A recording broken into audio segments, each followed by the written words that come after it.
In any case, when I was 28, to make a long story short, some friends of mine gave me a copy of the Kur-an. And one night I was sitting in Diamond Heights, my apartment in Diamond Heights in San Francisco. I was working that time at the University of San Francisco. I was 27, 28 at that time, I can't remember. And I ran out of stuff to read, and I took this gift that my friends gave me and I began to read it. And I came to the first verse.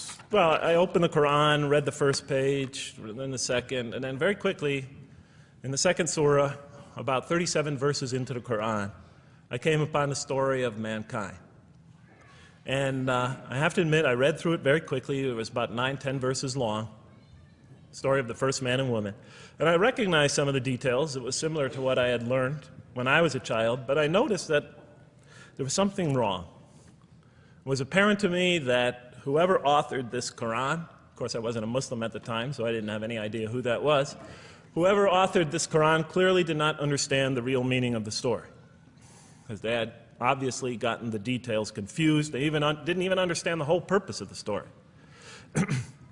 And so I just read through it once, and then I read through it again, just to try to see what kind of point the author was making, and then I read through it a third time and a fourth, and then I realized this is something strange going on here. I'm going to read this much more carefully. I'm going to need to go through this story line by line, verse by verse, because it's obvious that the author is trying to bring out another point.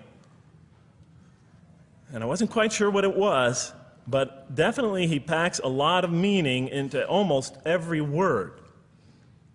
And I thought the writer at least seems to have a great measure of brilliance. And so I'll try to sort of take you through what my experience was as quickly as I can. So I came to the 30th verse of the second surah, Surah Al-Baqarah, and it began like this.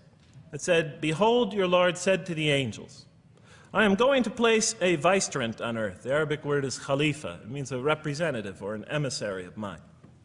"I am going to place a vicegerent on earth." And they said, the angels said, "Will you place therein one who will spread corruption and shed blood, while we celebrate your praises and glorify your holiness?" And God said, He said, "Truly I know what you do not know." See, that's the verse that hooked me. That's the verse that caught my attention. That's the one that kept on making me read the story again and again and again. Because listen to the way it begins. "Behold, your Lord said to the angels, I am going to place a representative of mine on earth, a vicegerent of mine, an emissary, one who acts on my behalf." I thought, that's not the way it goes. You're not supposed to be placing man on the earth in some positive role, some elective office. You place man on earth as a punishment for his sin. Clearly, I knew the author didn't quite get the point. But still, it was an amazing line. But then I come to the next line, and it says, "And the angels say, will you place therein one who will spread corruption and shed blood, while we celebrate your praises and glorify you?" I looked at it again. I couldn't believe the question. They said, "Will you place therein one who will spread corruption and shed blood, while we, the angels, celebrate your praises and glorify you?" I looked at that and I said, exactly. That would be my question. Why would you create this being, supposedly for some positive role, when he's capable of doing tremendous wrongdoing? When he could spread corruption and shed much blood? Why would you create this violent and pernicious creature when you could create angels? As the angels clearly say, well, we, the angels, celebrate your praises and glorify you. They were asking one of the most fundamental questions in the entire history of religion. Why create you, man, this utterly fallible creature, this creature who could rebel against God's will, who could do such tremendous wrongdoing, who could wreak havoc like no other creature on earth, when you can make them angels? And look where the question is being asked. It's being asked in heaven. It's almost like saying, look, why don't you just make them angels and be up here in heaven with us, you know? Why don't you just make them angels, pop them into heaven, he's fine. Why would you put him on earth where he could feel distant from you, where he can work out his worst criminal tendencies, act them out, feeling somehow independent and apart from you and free to do whatever he wants? when you could just make them angels and put them into heaven and make them perfectly submissive to your will? I looked at that question and said, that's my question. I'm not even a single verse into the story of mankind, and there before me I see my question. That whole question, everything that I ever thought, everything that I ever experienced, everything that I ever knew was in that question. It was as if the author took my life and wanted to pick out exactly the right question to humiliate me, to provoke me, to anger me. Why create man, this most destructive and violent creature, when you could make them angels? And then look at the answer. And he said, God said, truly I know what you do not know. You know, in modern parlance, we would say, I know exactly what I'm doing. I read that and said, what? You know what you do not know? You know exactly what you're doing? Well, please inform me. Tell me what you're doing. Because, you know, I'm 28 years old and I haven't figured out it yet. And I have a lot of issues that I'm still dealing with that's connected to this question.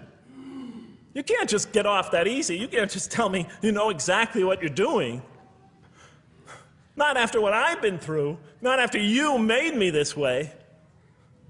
And then I realized, of course, I was arguing with a God I didn't even believe in. And that would happen several times as I read through the Quran. And sometimes I would just get into so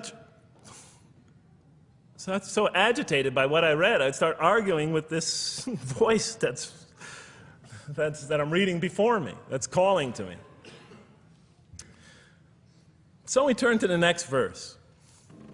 It turns out that the Quran just doesn't dismiss the question, it starts to answer it a little bit. And in the next verse it says, and he taught Adam, God taught Adam, the names of all things. And then he placed them before the angels and said, tell me their names if you are right. So this verse is clearly referring to the previous one. But notice what it says. Now, from my own background, I remember Adam naming things, but it wasn't connected to any answer to any philosophical question. But here, notice what it says. And he taught Adam the names of all things. And I realized already, just from the first verse, you got to read these verses very carefully because it's packed with a lot of symbolism and meaning. And he taught Adam the names of all things. So here we see Adam is not only just a creature who knows how to name things, who's acquiring the gift of language, but he's also a learning creature. God is teaching him. Now right here, right in this verse, and it'll come even clearer in the subsequent verses, that the very first thing that the Quran is going to emphasize here is man's intellect. He is a learning creature. He is taught. And what is he taught? What is one of the great intellectual gifts he's given in response to the angel's question? The gift of language. Because through language, mankind could not only learn, but he could learn things not only through his own experience, but he could learn things that other people have experienced of times and places that are hundreds, thousands of years and miles separated from him. And so that all our knowledge becomes cumulative. Every generation learning from the generation before it. I'm learning today from authors I read from other sides of the world that may have existed 2,000 years ago. And so we all contribute to our collective learning and knowledge. And so I'll see later in the Quran, when the Quran will emphasize this again and again and again. Like in one verse it says, read in the name of your Lord who created. Created a man out of a tiny creature that clings. Read, it commands the reader. For your Lord is most bountiful. Why is he most bountiful? What great gift did he give you? For he taught man the use of the pen. And through it taught him what he otherwise could not know. And time again, the Quran will call upon man to use his intellectual faculties and swear by his intellectual faculties. And to use them correctly because they play a fundamental role in guiding him to truth. I never came upon a scripture that puts so much emphasis on the correct use of our intellectual faculties, on the harnessing of reason in helping us attain to faith. And he taught Adam the names of all things. And then he placed them before the angels and said, tell me their names if you are right. Okay, you have this objection, you have this natural question about this creation of mankind. Here, this mankind is this human being, this human creature is a learning creature. He has many intellectual gifts. Here, I'm going to place these things before you. Tell me their names if you are right about man. And what did the angels say? In the next verse they say, "Glory to you. We have no knowledge except what you have taught us. In truth, it is you who are knowing, the wise." They say this task, this intellectual test that's put before them is beyond their grasp. Notice what they emphasize. We have no knowledge. This would take knowledge. This would take an intellect that they don't possess. In truth, it is you who are knowing, the wise. You got it. It's easy for you. You're the knowing, the wise. You have knowledge. You have wisdom. But this would take knowledge and wisdom that is beyond us. And so in the next verse we read, and he said, "O Adam, tell them their names." And when he had told them their names, notice how it's just like it's nothing for him. For mankind, he has this phenomenal ability. And when he had told them their names, as if it was just a triviality for man, he names them. "Oh, Adam, tell them their names." And when he had told them their names, God said, "Did I not tell you that I know what is unseen in the heavens and the earth? And I know what you reveal and conceal?" And he's clearly going back to the angel's question. Yes, you have these natural concerns about the creation of mankind. Yes, he could do these evil things. But look at this tremendous intellect he has. This is something you have overlooked that you haven't considered. And that's clearly the point of these verses. Even though I felt that the author didn't quite, it was as if I realized that he just didn't misunderstand the story. He was taking one of the great stories in the history of humankind, one of the fundamental greatest stories in the history of mankind, and molding it and using it as a vehicle for an entirely original message. And God said, "Did I not tell you that I know what is unseen in the heavens and the earth? And I know what you reveal and what you conceal?" In other words, didn't I tell you I know exactly what I'm doing? And then in the next, and didn't I not tell you that I know what you reveal and conceal? I looked at that. What question what did they reveal and what did they conceal? What did their question reveal and conceal? I thought about it for a minute. Oh, it's obvious. What did their question reveal? You just go back and look at the question. It revealed the sinful and sinister propensities of man. I mean, it's obvious, right? Why are you all looking at me like that? You're starting to scare me. You're all looking very serious. Am I losing you? Wow. Okay. So, they revealed the sinister and evil propensities of man.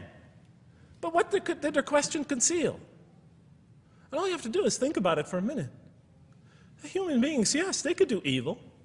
Yes, they could do wrong. Yes, they could create misery. But they could also do exactly the opposite. They could choose to do evil. They could choose to do tremendous good. They could choose to do tremendous violence. They could choose to show tremendous compassion. They could choose to live by falsehood. They could choose to live by the greatest truths. They could be terribly ugly. They could be terribly beautiful. And up until that point in my life, I, like the angels, that only saw one side of the coin. And for the first time when I read that verse, believe it or not, it was an eye-opener for me. I had always been obsessed with the evil potentials of human beings. When I read that verse, I realized that, and I had a great example right in front of me with my own mom, I realized that I had been blinded by only one side of human nature. So we go on to the next verse. "And behold, we said to the angels, bow down to Adam, and they bowed down. But not so Iblis." Iblis is like the father of Satan. Satans, satanic beings, forces, creatures, existences. "He refused and was arrogant. He was of those who reject faith." An interesting statement. "And behold, we said to the angels, bow down to Adam. And they bowed down." Bowing down could symbolize two things. Bowing down could symbolize the superiority or potential superiority of one being over another, and so they bowed down to them. Bowing down could also mean that they serve that creature in some respect. Of course, the Quran says that all beings serve God, all created beings serve God. But this verse seems to be indicating, and the rest of the Quran will make it clear, that these angelic beings, these angelic entities, will serve the development of mankind. We'll even see later that the satanic beings serve the development of mankind. Both forces, angelic and satanic, will serve the development of mankind. Because one will present man with a choice to do the most altruistic things.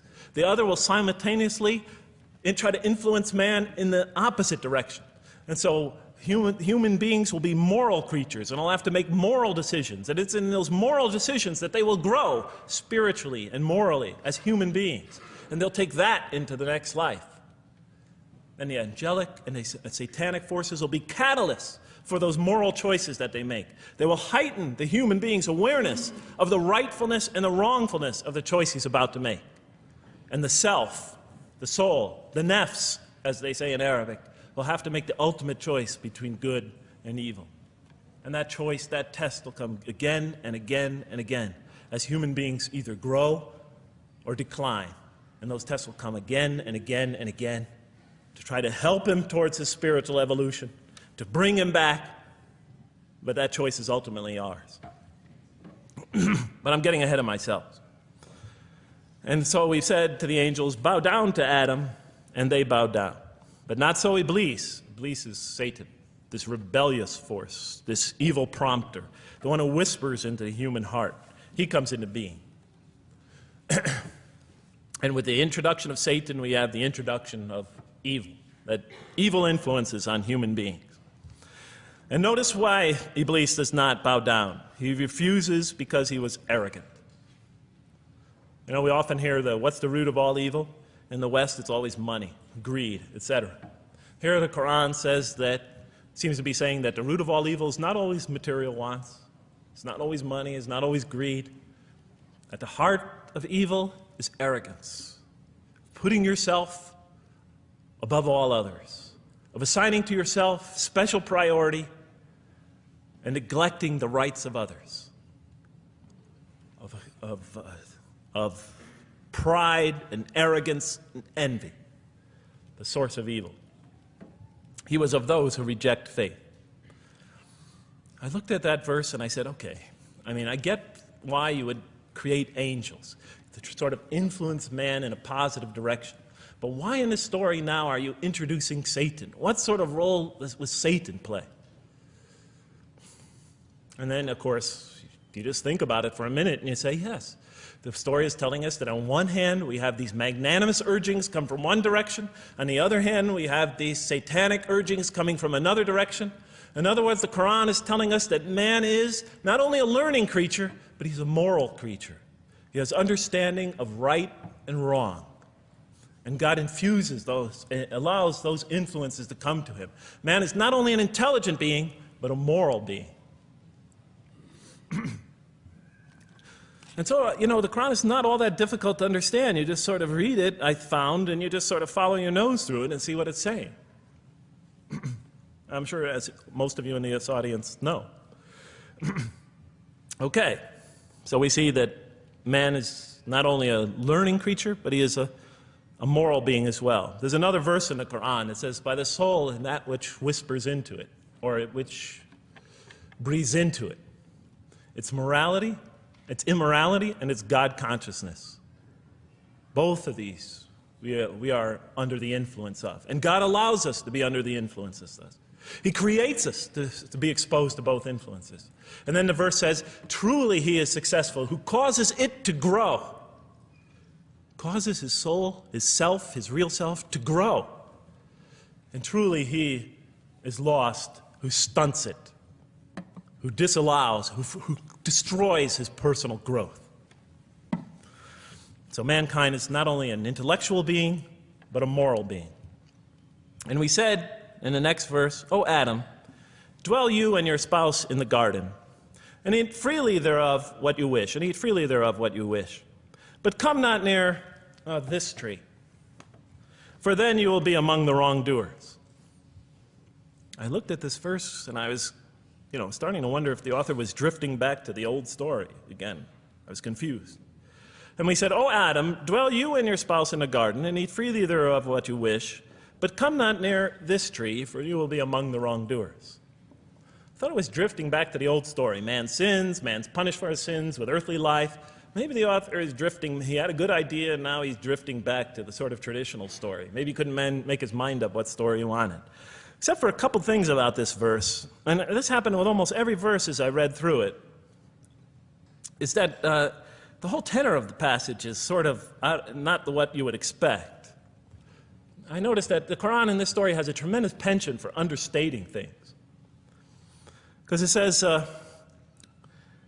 and said to Adam, "Dwell you and your spouse in the garden, and eat freely thereof what you wish," to Adam and his spouse. "But come not near this tree, for you will be among the wrongdoers." I mean, there's no sense of God being threatened by the possibility of man eating from the tree. In this story, we don't see in this verse, we don't see that God is nervous at the prospect, that he's threatened by the prospect, that he's anxious about it. The tree that he picks, it seems like he's just picking out any tree. Nothing special about the tree. Go not near this tree, for you will be among the wrongdoers. Satan will later come to him and tell him it's the tree of eternal life, of a kingdom that never decays. Turns out to be a complete falsehood in his part. Nothing special about the tree. It's just a tree. God's not nervous at the prospect at all. In the tradition that I came from, God is threatened by the prospect. He has to put an angel with a fiery sword by to protect the tree, so that mankind never goes next to it again. I'm not putting it down, I'm just pointing out the difference of the story. They're both beautifully told. But he has to guard the tree. Why? Because if they eat from it, they'll become gods like us. This man, he already has a rebellious nature. Can you imagine if he eats from this tree? Can't let him get near that tree. But here, just, calmly says, but if you do, you will be among the wrongdoers. God is not worried about himself.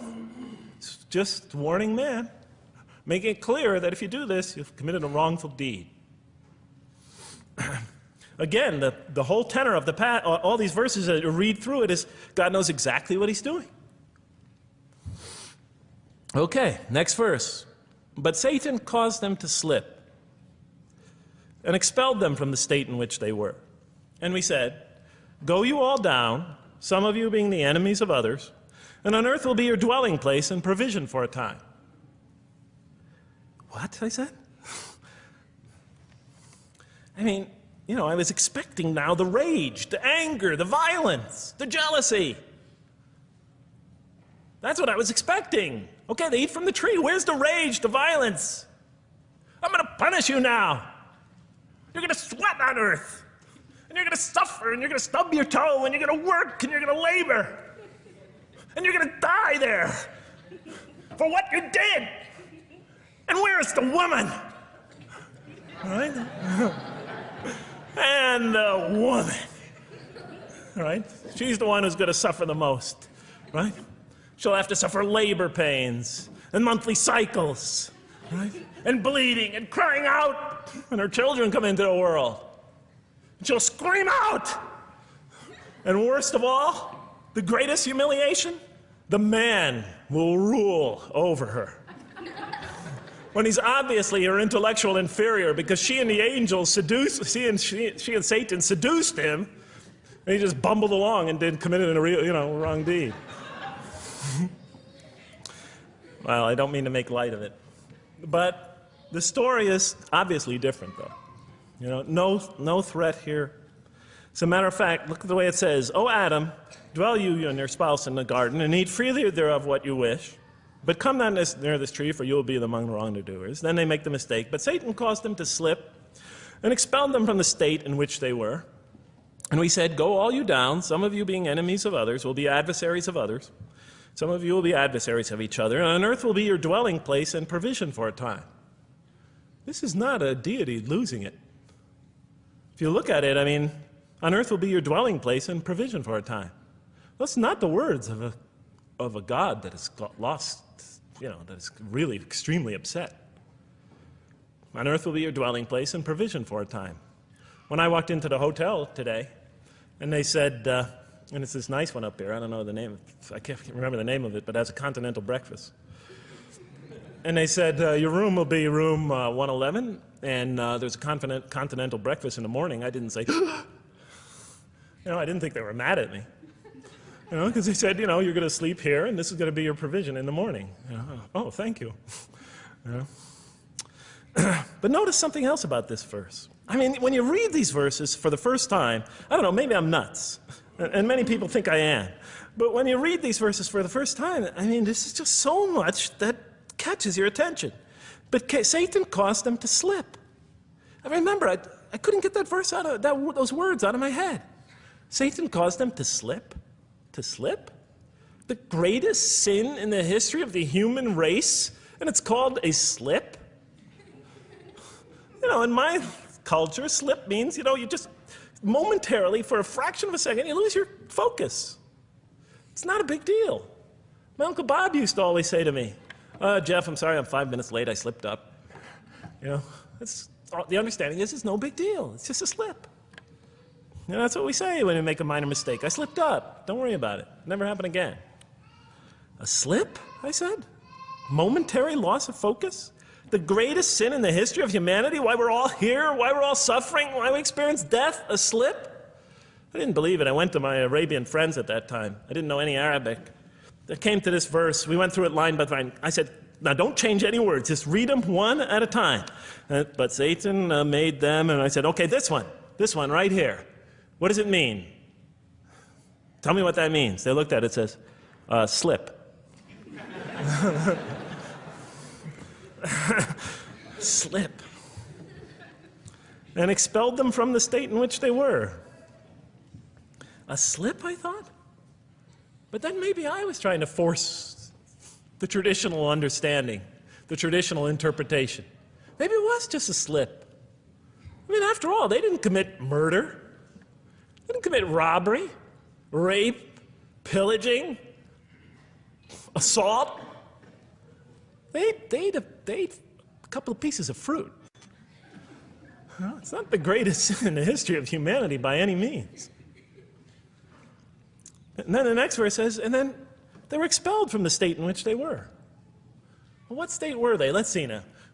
Let's go back from where we started. First, mankind is being taught. We see he's an intellectual being. Then we show he's a moral being. Moral being means he's a being that's going to have to make choices. And then God gives him this choice. It's not a huge deal. It's not the gravest sin in the history of humanity by any means. It's minor by any standards. They make it, though. We see that God originally intended to put man on earth as his vicegerent. We see a period of preparation where he's being prepared intellectually, where he's growing as a moral creature. When does God finally put him on earth? What signals that he's ready to begin? He makes his first independent choice.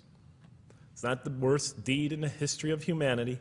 It's minor on anybody's scale, but it shows that mankind is ready to act on his own, to be his own, to make his own choices, that God has empowered him to make choices, and he's ready to make them and carry them out, and see them most often to their expected ends, if God wills. And that seems to be the only real significance of it. But I thought, maybe I'm getting this wrong.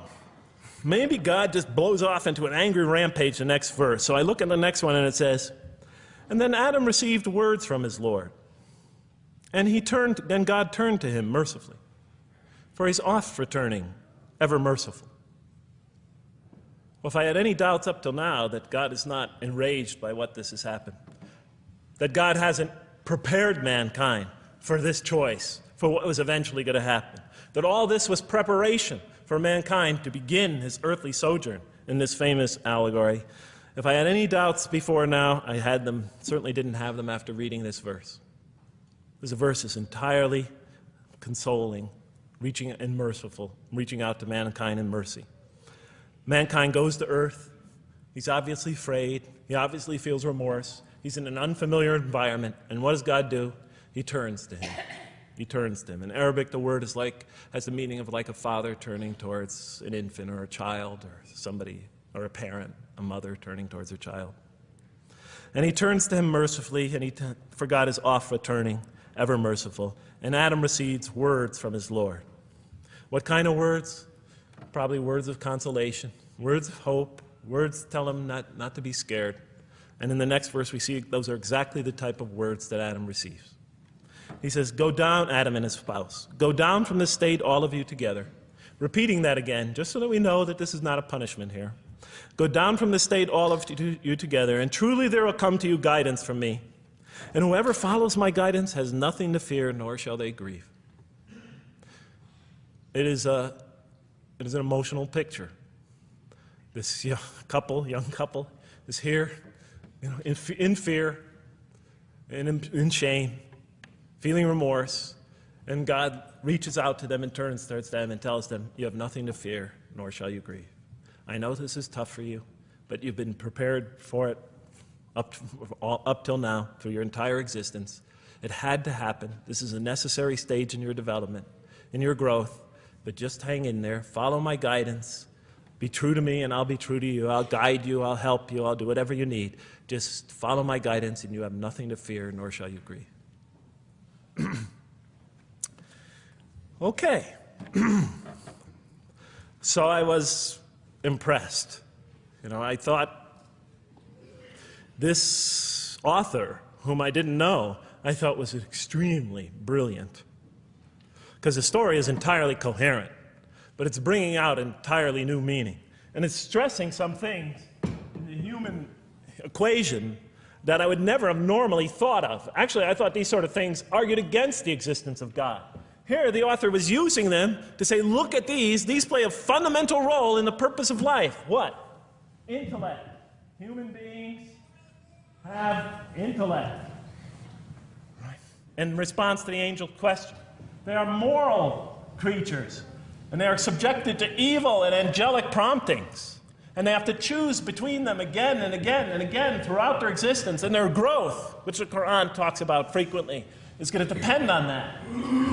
We're here to grow, as we will see. But it emphasizes choice. Human beings are creatures of choice. It also emphasizes suffering.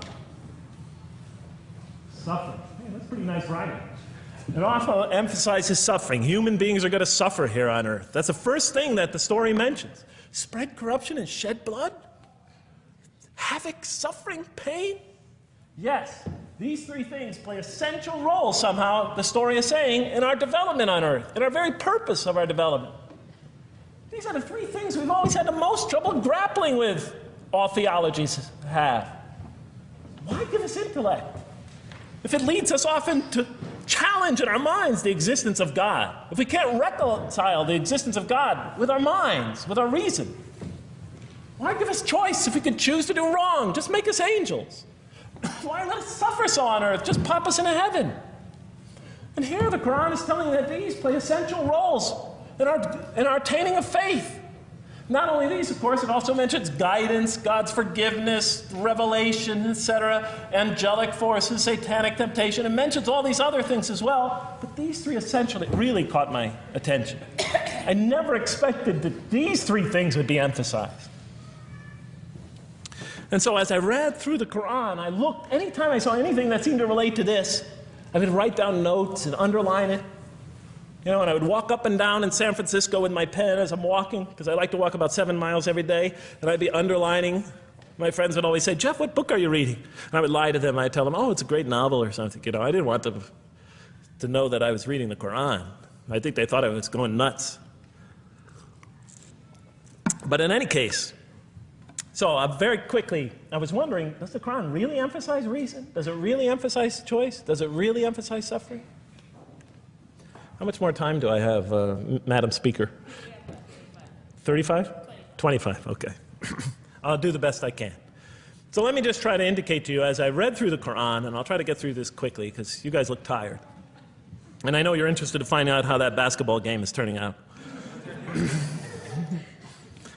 Let's see, does the Quran really emphasize reason as essential to human growth, to this experience we're having on earth, to our very purpose? And the answer is definitely yes. So much so that even Western Orientalists, people who wrote against the Quran, said that this is a major feature of the Quran, a feature that you cannot miss. Henri Lemens, writing in the early part of this century, one of the famous Orientalists, who wrote very much against Muslims, hoping to unseat them from their religious belief, He wrote, "The Quran," and this is his quote, "is not far from considering unbelief as an infirmity of the human mind." Unbelief is, he thought, and he was saying it mockingly, is like, you can't think straight. You're not using your mind right, as my father used to say. Maxime Rodinson wrote at length about the rationalistic approach of the Quran to faith. And this rational tone of the Quran is one of its most salient features, beyond doubt. I'll just give you a few quotations. One of its fundamental themes is that people ignore or reject God's signs and corrupt religion precisely because they do not use their reason. And the Quran will say that again and again and again. The Quran says about the disbelievers, they refuse to reason and are a people who do not reason. I have 7 such quotes in the Quran. The Quran will say, "Will you not reason?" It mentions that 14 times to the reader. God reveals signs and lessons and admonitions so that, and this is a quote from the Quran, perhaps you will finally use your reason. There are 8 such statements in the Quran. From the Quran's viewpoint, reason and faith are allies, just as illogic and false belief are allies. And it clearly sets the conflict along these lines. It says the right way has henceforth become clear from error. Those who benefit most from the Quran are persons of insight. 16 such statements in the Quran. Firmly rooted in knowledge, 8 such statements. Use their reason, 10 such statements. Stand on clear evidence and proof, 7 such statements. Those who oppose this revelation are deluded, 9 such statements. In manifest error, 28 such statements. Ignorant, 15. Foolish, 3. Have no understanding, 9. Only follow surmise and conjecture, 9. And blindly adhere to tradition, multiple times. It states that. In an almost Socratic style, the Quran repeatedly quizzes the reader and calls into question his or her assumptions. Again and again, it asks us, what do you think? 18 such statements. Have you considered this or that? 13.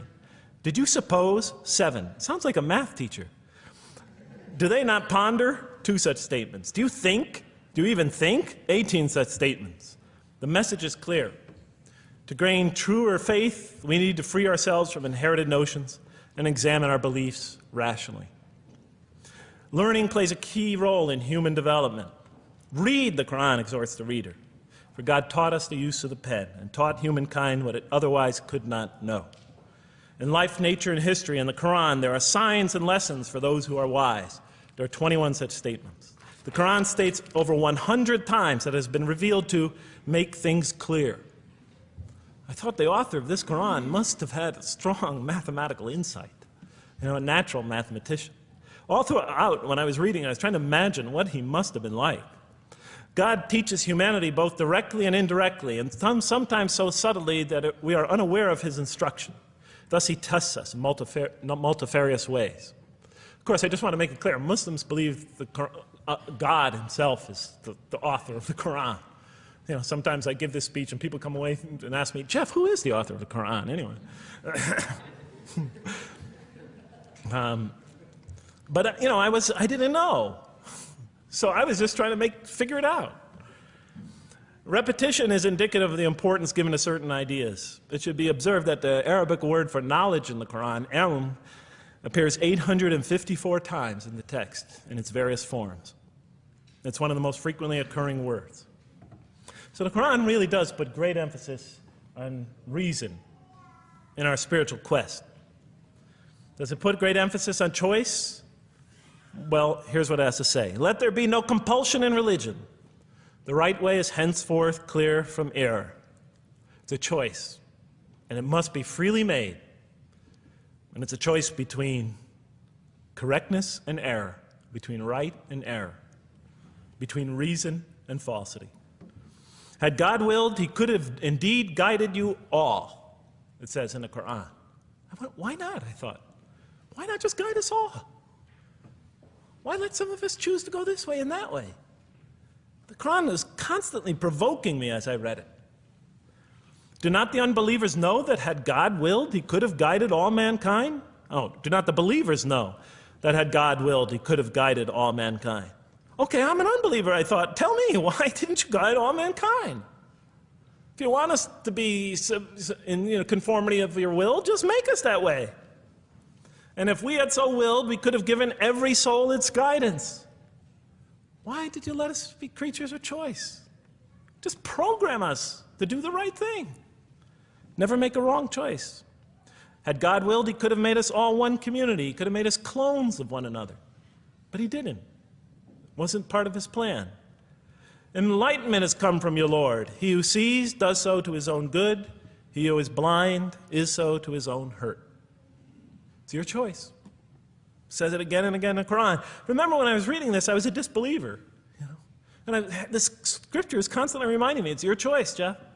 It's no compulsion in this. It's your choice. It's up to you. You're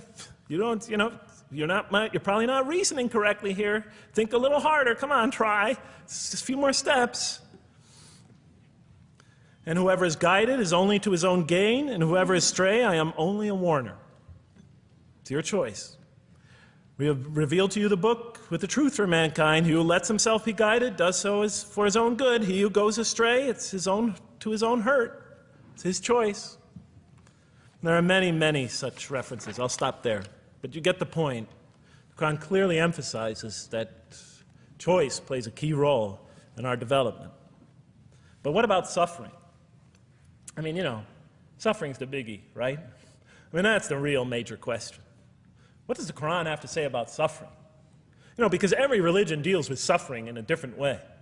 It's either something you have to be saved from, and so some religions stress salvation, or it's something that you have to sort of transcend through meditation and training so you can sort of not feel it so much, get above it and beyond it. Some religions see it as primarily punishment.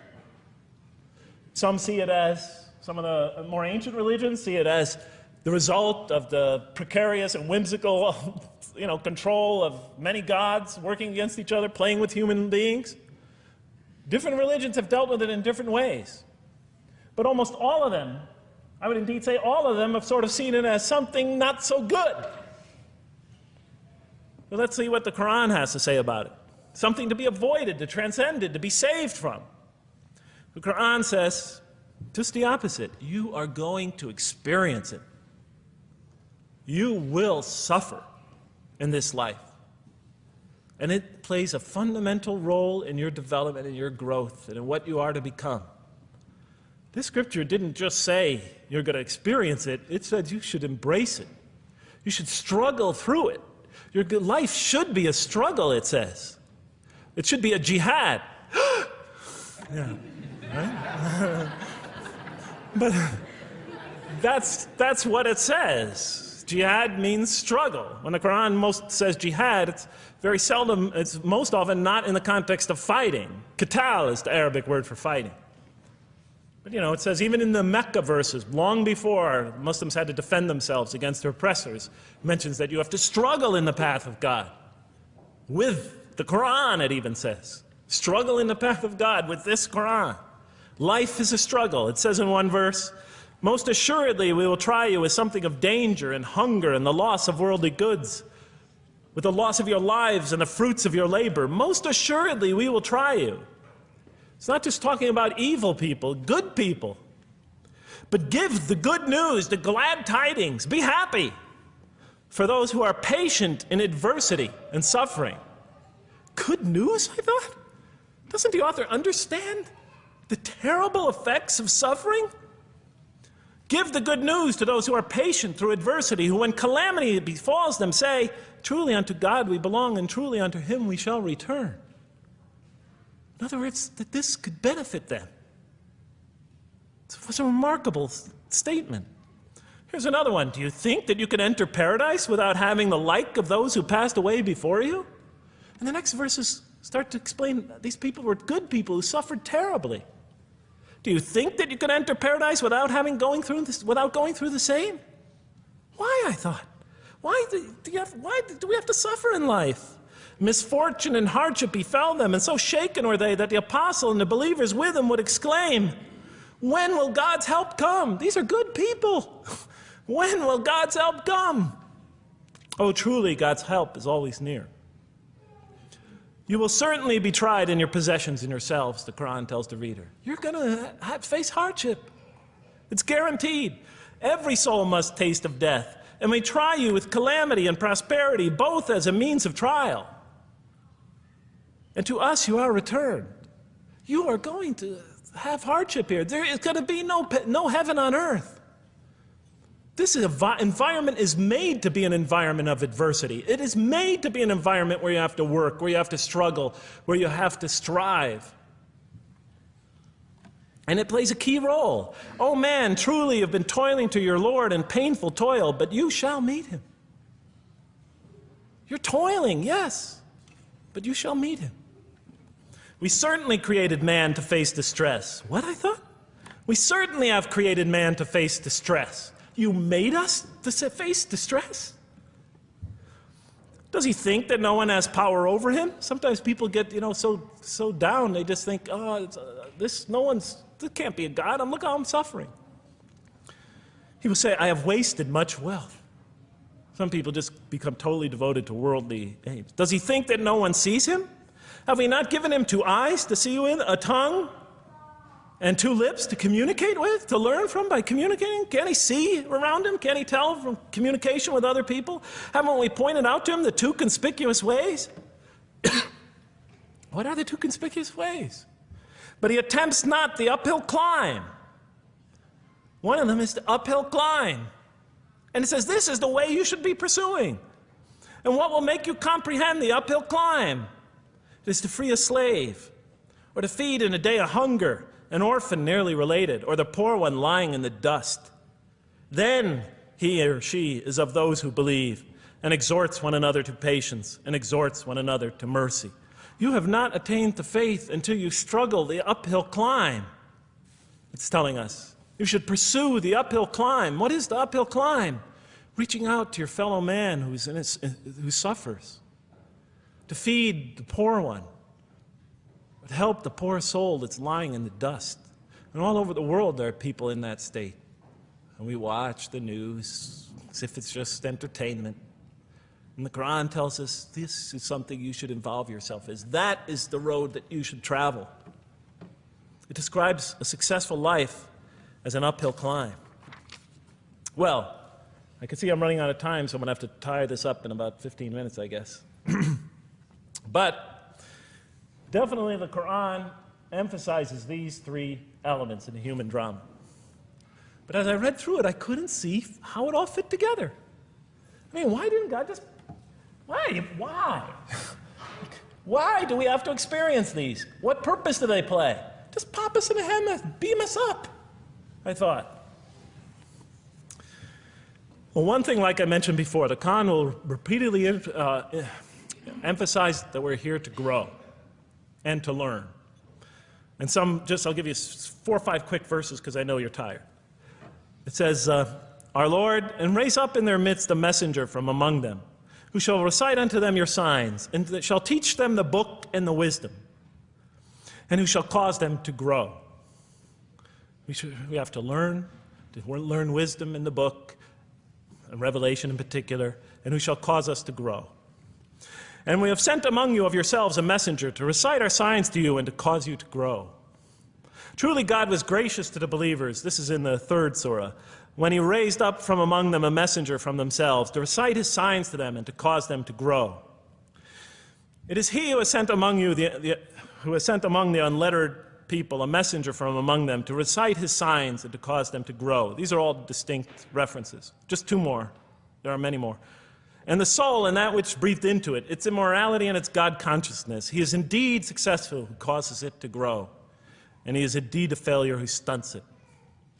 And in the 92nd surah, Surah Al-Layl, it says, Far removed from it will be the righteous who give his wealth that he may grow. So the purpose somehow is to grow. We're in a growing, learning, developing experience. We weren't just created when we came into the world. This is actually a stage of our creation. Just as our development in the womb was a stage in our creation, our essential stage in our physical creation, this is an essential stage in our personality creation, in the creation of our real being. That which we take into the next life, our essential selves.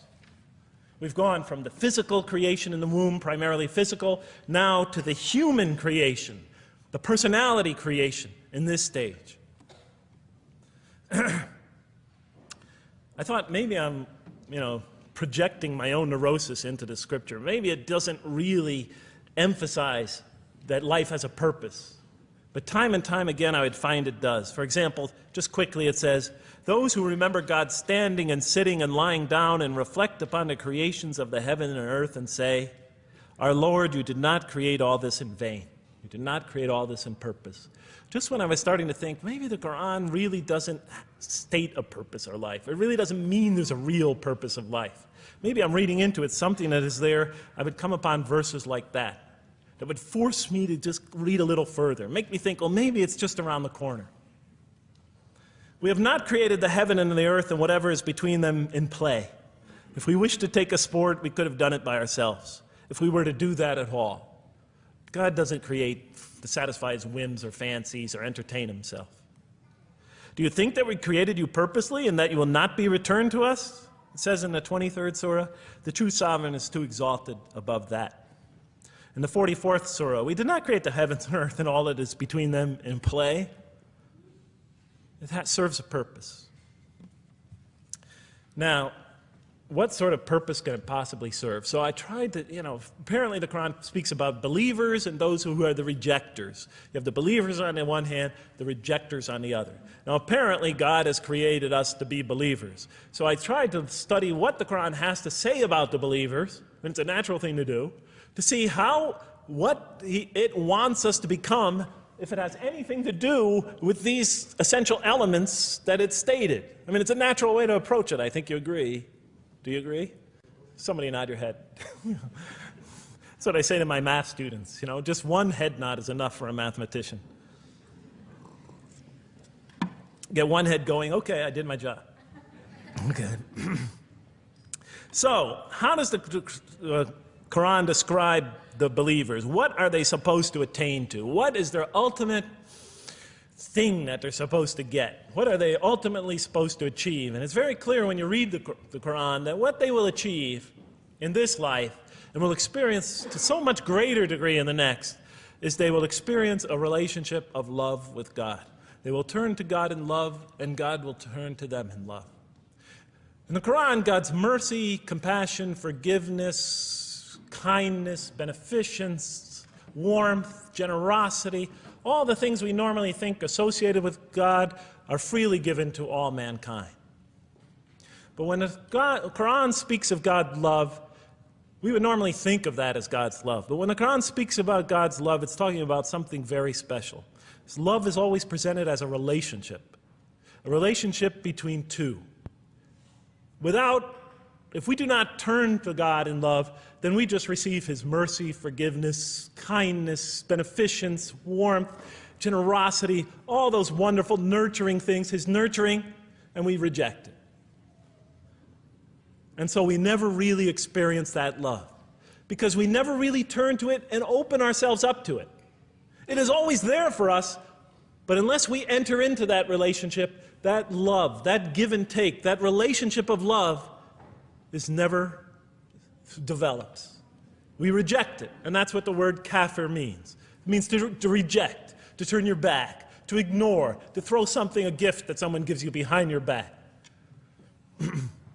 And so the Quran tells us that the believers will experience this sublime relationship of love. It says, yet there are men who take others besides God as equal, loving them as they should love God, but those who believe love God more ardently. Say, if you love God, follow me, and God will love you and forgive you your faults, for God is the forgiving, the merciful. O you believe, if any from among you should turn back from his faith, then God will assuredly bring a people he loves and who loves him. And throughout the Quran, I'll mention time and time again that God loves the believer. God loves this type of person. God loves that type of person, and so forth and so on. So it's quite, and I'm trying to pick the speed up here, so you'll have to excuse me for that. But it is apparent from the Quran that one of the purposes of creation, maybe the essential purpose of the creation, is to produce from this subset of humanity that will freely enter a relationship of love with God. They will not only experience the beauty of other relationships in their lives, but this love that they will experience with God is the sublime experience that they will enjoy. Not only in this life, but infinitely greater in the next, when all the distractions, all the masks are stripped away. Okay, I thought. You created us to love you, for us to turn to you in love and to experience your love, to receive and experience your love.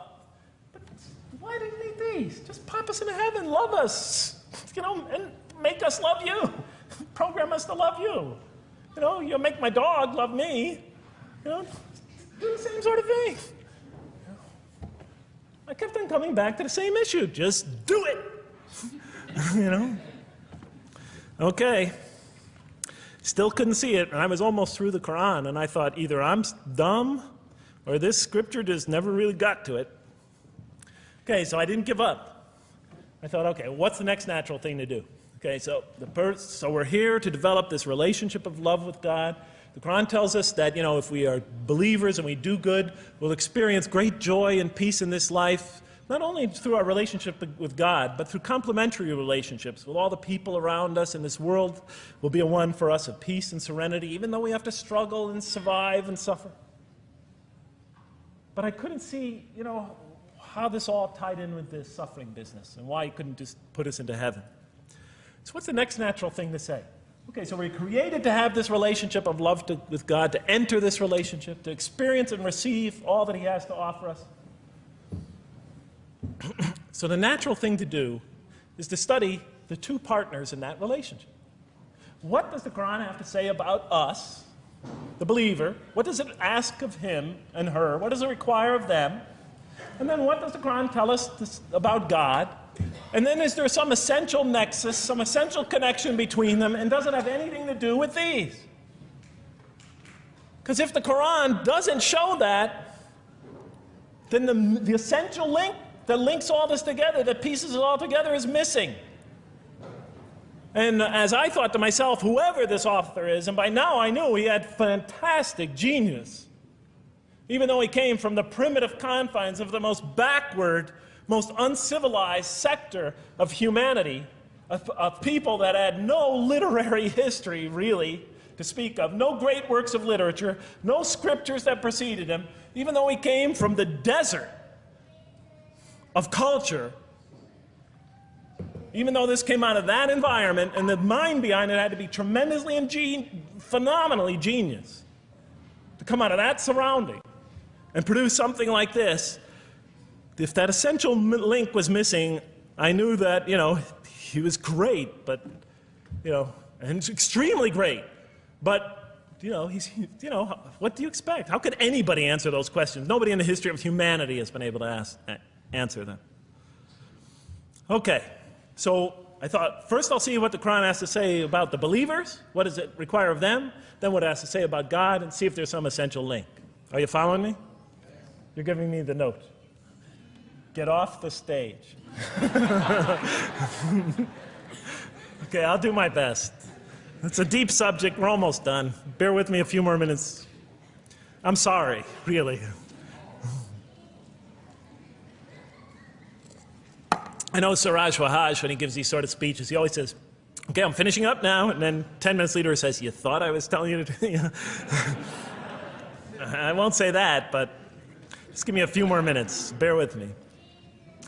Okay, quickly. What does the Quran ask of the believers? From the Quran's many exhortations and its descriptions of acts and types of individuals loved by God, it's not difficult to compose a partial list of things that the Quran wants us to do, which it calls good deeds, time and time again. To believe in God, to have faith in God, to have a relationship with God, and to do good. So what does it describe as these good deeds? Well, as I read through the Quran, it says that, can I take this away? Remember, intellect, choice, suffering. It says we should show compassion. Show compassion. We should be merciful. I have the references here, but just excuse me, I'm not going to list them all. We're running out of time. We should be forgiving. Forgive others. We should be just. We should protect the weak. and defend the oppressed. Defend the oppressed. We should seek knowledge and wisdom. Knowledge, wisdom. Bear with me, ladies and gentlemen. We should be generous, truthful, and we should be peaceful. And we should love our fellow man. Love others. I'll just give you one verse because I know we're running out of time, Madam Speaker. Truly those who believe and do good will the most merciful endow with love. And to this end we have made this scripture easy to understand in your own tongue, so that you might convey a glad tiding to the God-conscious and warn those given to contention. To this end we have made this easy to understand, so that we'll learn to love others. Okay, that's all I'll say about that. I would like to say a lot more, but I don't have time. Now, what does the Quran tell us about God? You have to realize I'm just about through with the Quran here, my first time reading it. And now I was really caught. I searched my head. What does the Quran tell us about God? It tells us nothing could be compared to him. That he's outside anything that we may compare to. That our definitions do not encompass him. That our reason cannot comprehend him. That he is transcendent and we are finite. That he is immortal, he transcends time and space and we are bound by it. That he is immortal, we are mortal. He is uncorporeal, we are corporeal. That we have no way of comparing ourselves to him. Nothing could be compared to him.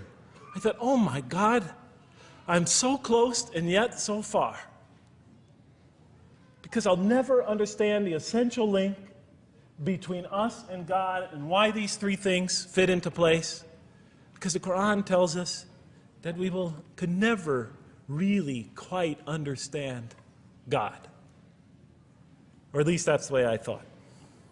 And so I put down the Quran when I had finished it. And much to my dismay, I was honestly disappointed because I thought the author made a brilliant try.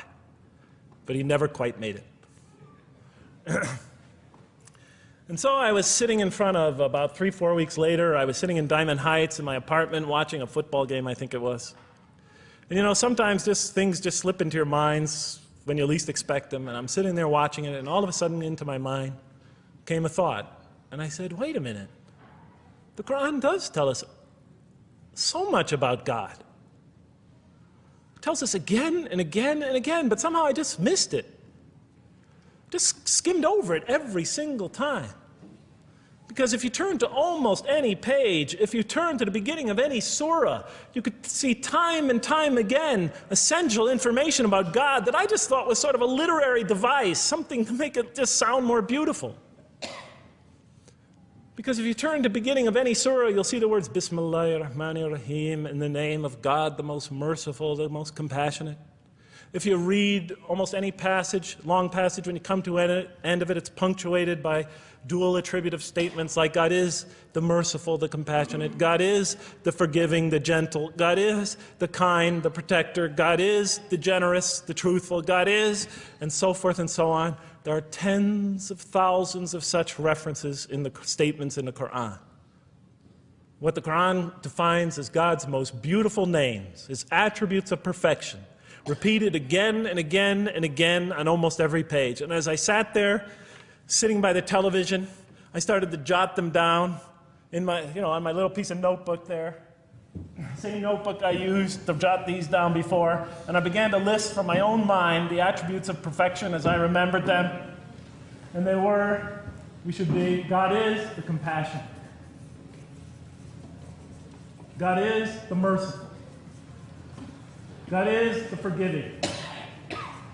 God is the just, the protector, the defender of the oppressed and the weak, the knowing, the wise, the generous, the kind, the truthful, the loving, the peaceful, the source of all peace, the truth, and so forth and so on. Every item I had listed in my list for the qualities that we human beings are supposed to develop, the Quran was telling me had its infinite source and perfection in Allah, in God. And then all of a sudden, all the pieces fell together. Then I suddenly saw it, as I see most of you probably see as well. That now, suddenly it all began to make sense to me. In what way do I say that? Well, it was now obvious why we had to develop these qualities. It was now obvious how these things on the floor here fell into place. And I'll just say it clearly. We're here to develop a relationship with God, to become closer to God. But how can you become closer to God when He's transcendent and you're finite, when He's immortal and you're immortal, vice versa? When He's immortal and you're mortal, when He's unbound, fettered by time and space, and you are, and so forth and so on. How can you become close to that one?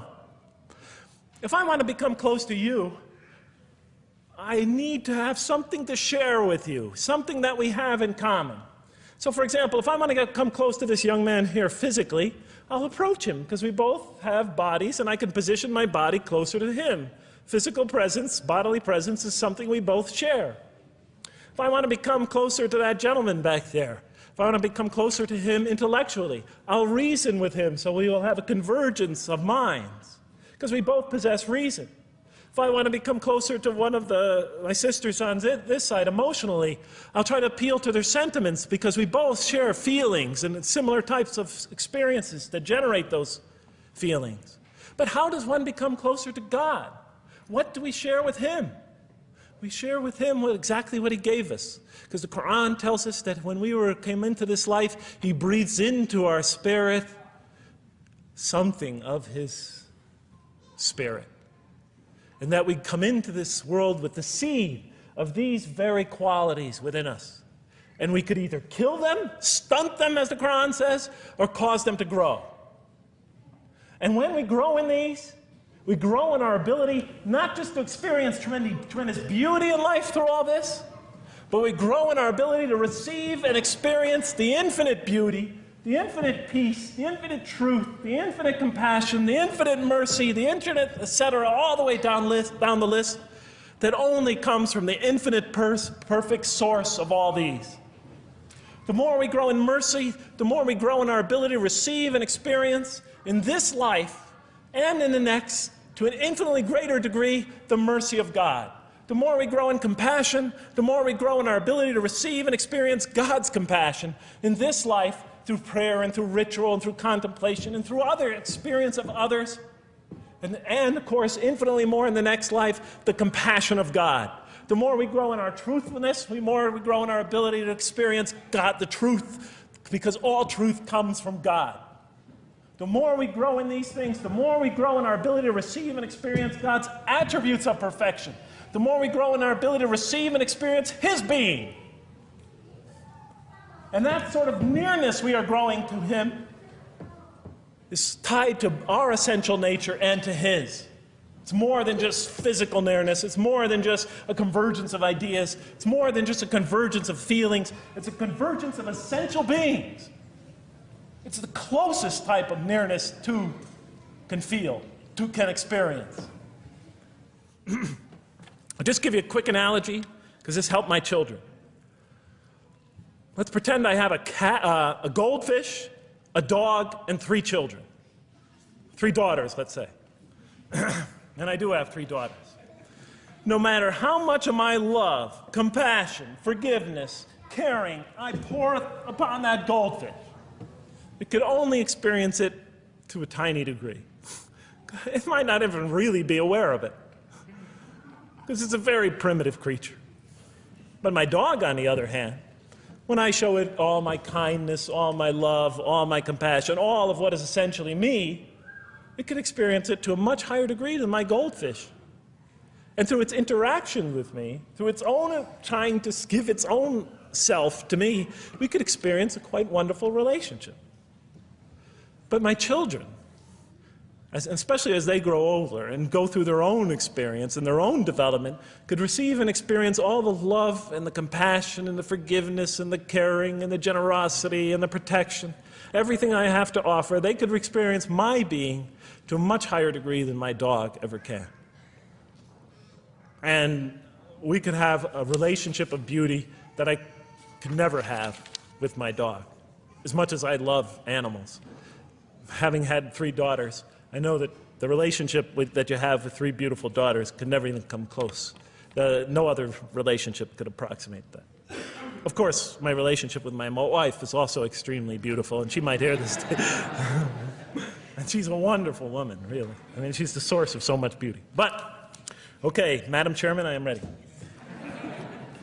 So that seems to bring it all together. So now, I thought, wait a minute.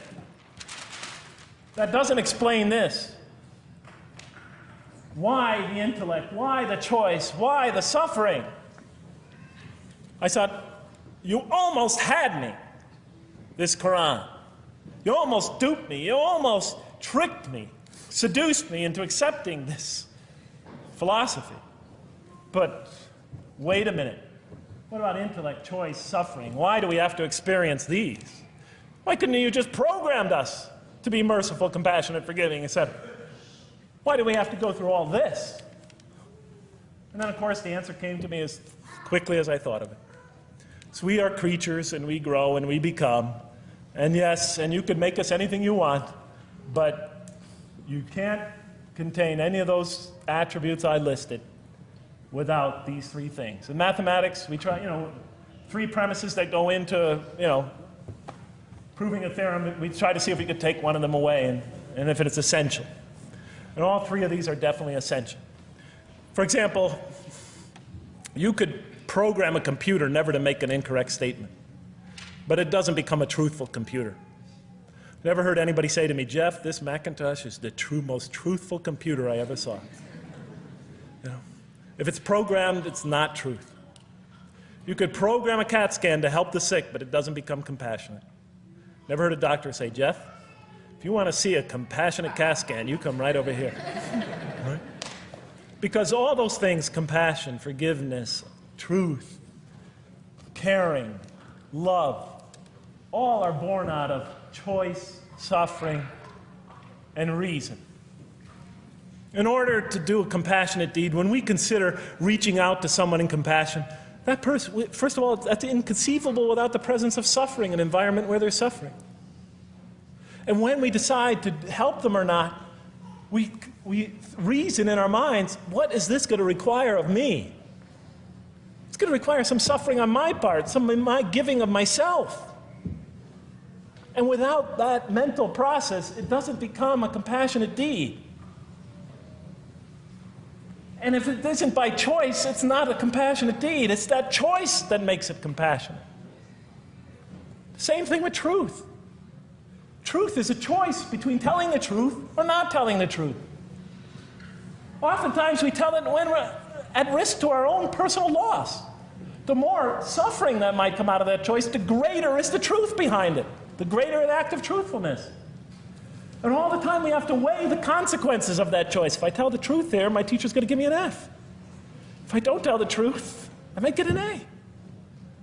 We weigh it in our mind. Last example, the famous wedding vow.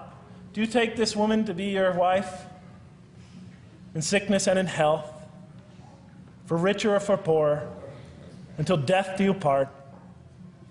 What are they asking us? Do you knowingly make this choice, understanding full well what's at stake here? That it might involve richness but poverty, health or sickness, that suffering's going to be involved until death.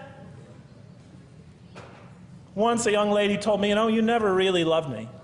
Because when the growing got tough, when things got hard, when we hit rock bottom, when my life fell apart, you just got up and left. And she was right. And she understood full well that that's what love is all about. It is through giving and suffering together and hanging in there with each other and not bailing out and persevering through suffering, making that choice and knowing what you're doing. All those 3 things are essential. So it's very easy to see why the Quran stresses these. Because in order for us to grow in these, I've dropped it. We have to have these. And that's why it's very easy to see, ladies and gentlemen, why the Quran, 30 seconds, Madam Chairman, why the Quran talks about sin as self-destruction. The Quran says when we sin, we commit, the Arabic word is dhulm, or zulm, however dialect you have. Dhulm against ourselves. We oppress, we destroy ourselves. Because when we don't grow in these, when we grow in the very opposite of these, we are literally destroying ourselves. When we grow into the things that are antithetical to these, we are destroying our natures and will not allow ourselves to receive and experience the beauty that could be in store for us this life and the next. It's like coming into this world and developing in the womb none of the physical things you need to experience comfort and joy and peace and happiness on a physical level in this life. It's as if you're coming into this life and you've destroyed yourself physically somehow in the womb, and you came into it and you had nothing to protect you from the cold, from the heat, from the harshness of the elements, from germs, from disease, nothing to protect you, nothing to satisfy, give you the ability to satisfy your thirst or your hunger, nothing for you to experience any physical comfort. This is all that matters as we go into the next life. If we don't develop these through our relationship with God, our very purpose of our being, then we will experience terrible suffering in this life, worse than if we came into this life in a physical state that didn't avail us of any of the comfort of this life. And so it'll be worse than fire. It'll be worse than endless fire. It'll be worse than the worst hell we could possibly imagine. So the Quran tells us, that yes, when it talks about heaven and hell, it's used very powerful symbolic language, but what it essentially is telling us is imagine the greatest joy and wonder and peace and serenity you could ever experience, and that's what's open to you on the one end. But on the other end, imagine the most terrible suffering that you could possibly bring on yourself, and you could also do that to yourself as well. It'll be worse than anything you could have ever imagined. And the Quran tells us that God says on the Day of Judgment, I did not harm you in the least. You destroyed yourselves. And it could say that in total objective truth. And that's why the Quran, well, I think I'll leave it at that because Madam Speaker is about to shoot me. I still have other things to talk about, but I want to find out how that basketball game is going. So thank you so much for listening to me for so long. And may the peace and mercy of Allah be upon you all. I didn't mean to try to scare anybody at the end. That wasn't my goal. I was just trying to make a point. And may the peace and mercy of God be upon you all. Thank you so much. Assalamu alaikum.